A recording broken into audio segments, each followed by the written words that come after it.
à un récent scandale et allégations graves qui finissent dérouler la question la drogue et une allégation qui virait une affaire devant la commission la drogue. C'est une allégation qui nous considérait extrêmement grave. Nous, dans Résistance et Alternative, nous pensons que ça, une allégation-là, les démons qui a une enquête un peu plus approfondie. Nous, tout le temps, pose la question du financement des partis politiques, surtout financement d'une campagne pendant une élection, et il y a des piliers centraux qui nous visent à adresser dans le système électoral et dans le système politique. Premier, c'est le communalisme institutionnel, qui est représenté par le best loser. Et deuxième, c'est justement le financement des partis politiques et surtout financement d'une campagne électorale. Et il y a une série d'amendements qui peut bien capable de faire la loi existante. Ça délai pour qu'un candidat soumette le return après les élections, c'est-à-dire un délai de 15 jours. Nous pensons qu'il y a un return là aussi qui est accessible au Internet. Pour bien amender la loi pour qu'un électeur ait aussi ISI pour contester s'il est senti qu'il a mal donné. Là, ISI, il faire seule enquête.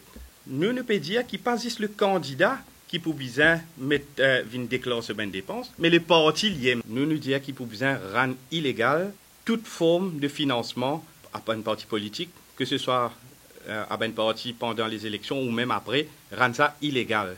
Un citoyen qui fait donation, nous avons beaucoup de réserves sur les affaires que l'État finance un parti politique. Mais par contre, ce qu'il nous proposait, c'est qu'il nous a une forme de financement indirect depuis l'État. Un matériel qui nous servit pendant les élections, c'est un registre électoral. Pour nous, il y a un coût. Nous convaincus qu'ils savent les autres partis qui prétendent défendre l'intérêt de la population, pas représentent dans aucune façon l'alternative crédible qui nous pays est bien bizarre. La mobilisation, un grand mot, de ban parti traditionnel à Port-Louis, vendredi. Ça, rassemblement MP, MMM, PMSD, parti travailliste, un peu tout ça qui appelle le parti traditionnel, hein, tout ban parti l'opposition, ils tiennent flop total. Parce qu'il n'est pas correct et qu'il est immoral pour qu'il fait automobiliste reverse autant casse dans la caisse de l'État, alors qu'il taxe le profit de la compagnie et taxe le gros salaire baissé et que PRS baissé. Sa proportion taxe indirecte à taxe directe claire et nette, qui c'est l'EPEP Maurice qui peut s'ailler pour bidzer l'État presque exclusivement sur la tête. Donc, nous nous rappelons qu'à Maurice, les 75% indirect, 25% direct, dans un pays qui est bien avancé, qui a un modèle de société qui m'a aussi, la proportion est de 50-50. Je peux dire qu'il y a un rééquilibrage du fardeau de l'État dans l'économie mauricienne. Si nous regardons un peu plus en détail, c'est-à-dire dans qui van différents outils ou levies qui appliquaient le prix l'essence, là nous avons découvert encore plus absurdité. Quand l'Alliance, les PEP, gagne l'élection en 2014, dans ce premier budget présenté par Lachmina Raidou, qui a annoncé en fanfare qu'il peut créer un Bill Mauritius Fund.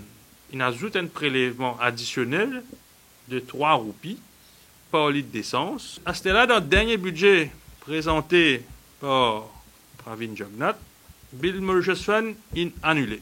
Quand on finit de payer ou ancienne contribution à Bill Mauritius Fund, qui est origine d'une excise duty, quand on finit de payer une contribution à Maurice Île Durable, quand on finit de payer Jiri La Farine, quand on finit de payer pour un coût qui est associé à sa l'essence à Rodrigue, etc., l'État ajoute 15% de taxes de contribution.